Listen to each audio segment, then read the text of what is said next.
One thing that we brought up on the podcast in the past, a little, concept that we like to talk about is the L word. And not love. It's limerence, baby.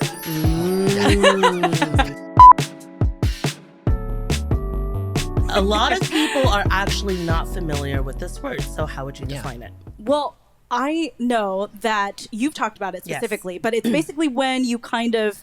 Kevin, do you have a good definition of it? Yeah, I actually learned about limerence from listening to this exact podcast. Roxy, you brought it up, and when you said the word limerence, I have a Post-it note in my car that I used to jot down things. Yeah. And when you said that, I was like, I identify with this word at this very moment. So as I was driving, I wrote down limerence on this Post-it note so I wouldn't forget. Got it. I'm also on like a dumb phone, so I couldn't just like save it as a You as a have note. a dumb phone. Correct. And I've been on it for the last year, and we'll get into that. Okay, The love flippy that. flip, yeah. Little flip phone, yeah, mental health, who knows? But limerence is the term and or feeling for when you are really crushing or obsessed with someone, but you know how there's levels of like love, lust, friendship, crush, liking. Limerence is the term used to describe when you have strong feelings for someone, and the one thing that you want most from them is for them to reciprocate it back to you. And it doesn't have to be sexual. It could just be like a feeling or an emotion. But the number one thing you want back is for that person, Nick Jonas, to have the same feeling back to you. Yes. Okay. And then and because you don't know for sure, it's part of it is like having the fantasy of maybe why they haven't told you yet, or maybe how they might feel about you. They just haven't shared that with you, right? Or they don't feel that way about you at all. Right. You know, it could, because the way your brain works, it will create all these scenarios in your head. Right. It will say, they're not responding to your text because they're just so busy with work, and that's so amazing that they're just like focused on work. But really, they're just not. They may not have the same feelings towards you. It's trying to control the outcome of a connection. Oh, copy.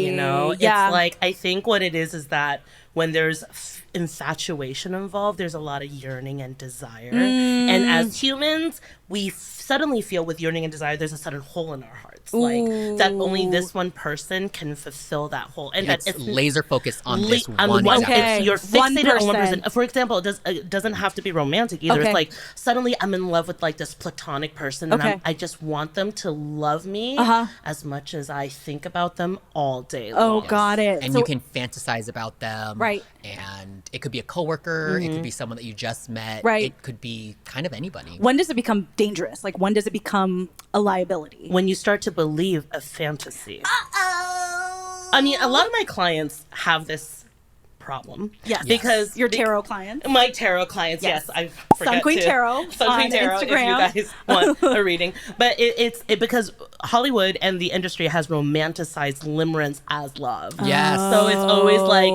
it's capitalizing on that toxic dynamic to sell, to get numbers and ratings. So us as a society is just like, we're brainwashed, and it's like, this is actually love, and I know if you say you haven't experienced this, you're either heavily neurodivergent or you're a fucking liar. Yes. Because like, I feel all humans have experienced this. And I just want to know, like, what was your last experience of limerence? This is what let's kick it off real quick, fast. Let's go. Let's just go deep. Let's go. No, my limerence object, I've also like dug deep into this through the Love and Limerence book by Dorothy. Oh my gosh. Dorothy Tenov. I love. It's a nerd era. It's our nerd era. Yeah, I love that. I love research. Yes. Yeah, okay. like I dug deep into this, and my last limerence object lasted over 3 years. Over 3 years. Is it still happening? It is not happening anymore. It slowly landed, but because of the term limerence, I was like, oh, I have limerent feelings towards this guy specifically because of the amount of scenarios that I created in my head. Oh. It was insane. How much time has this limerence usurped your life? Oh, too much. Oh, it would take up my entire day. 24 hours a day. And how did that make you feel throughout your day? Like, in terms of your overall vibe? Like, did you feel like it affected you? Yes. Every decision I made was in my head, I thought affected by Limerance object. What? I thought, oh, if I make this post, he'll watch it. Or if I post this story, he'll watch it. Everything that I was doing was in hopes of him seeing it. Yeah.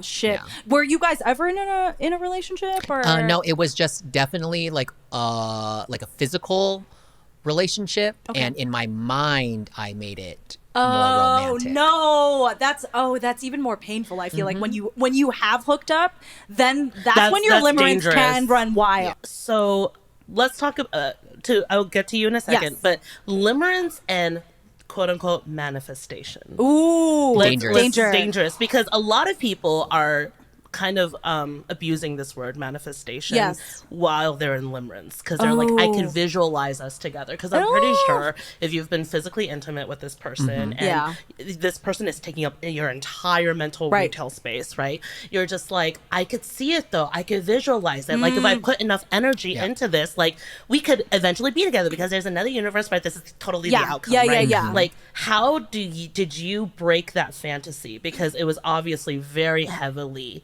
sunk into it wasn't until I heard the term limerence I could be like, oh, I identify with this term, and I don't. And then upon reading the book and going online and finding out others who have this exact feeling, I didn't feel so alone. How much time did it take for you to step back?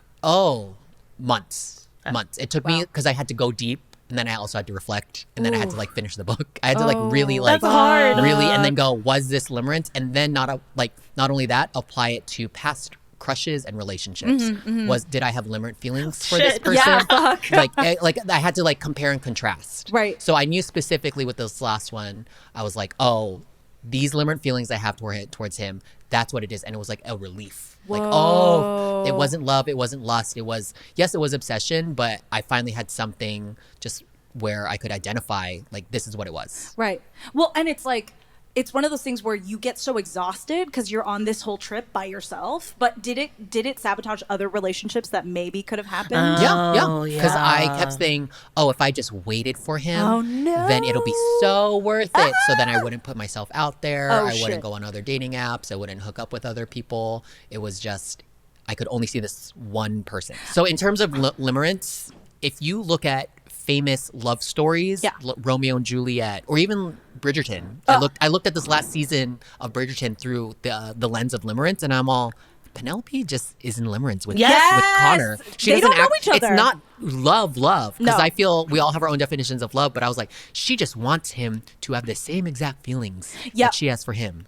Andrew, we need you on this episode. Please come on to Horny Ghosts and dissect this with us, please. We would like to talk about the carriage scene. But no, it's very true. I would even argue that they maybe have limerence for each other. I know it took him time to like figure out that he liked her. Oh, he had a dream about her and was like, now I'm in love. But like even on their wedding day, they weren't communicating. They were just assuming all these things that the other felt about each other. And I mean, basically marriage in those days was like the third date, you know? So I feel like, they both never really got to know each other or really communicate their actual feelings and actually solidify any of that. So limerent. It's so hard. I want to know about you next, but it's like, it's so hard to be like, see this person as an actual human being with flaws. Right. Because immediately you're in the limerence, so this person is amazing. Oh my God, this person is like everything I want. They could do no wrong. No wrong. You're always able to frame it, and if your friends try to call you out on it, you defend that person. Even when... And it feels deeply romantic, almost. Yes, because you do that. Okay, wait, what's your last limerence? Okay. You fall in love.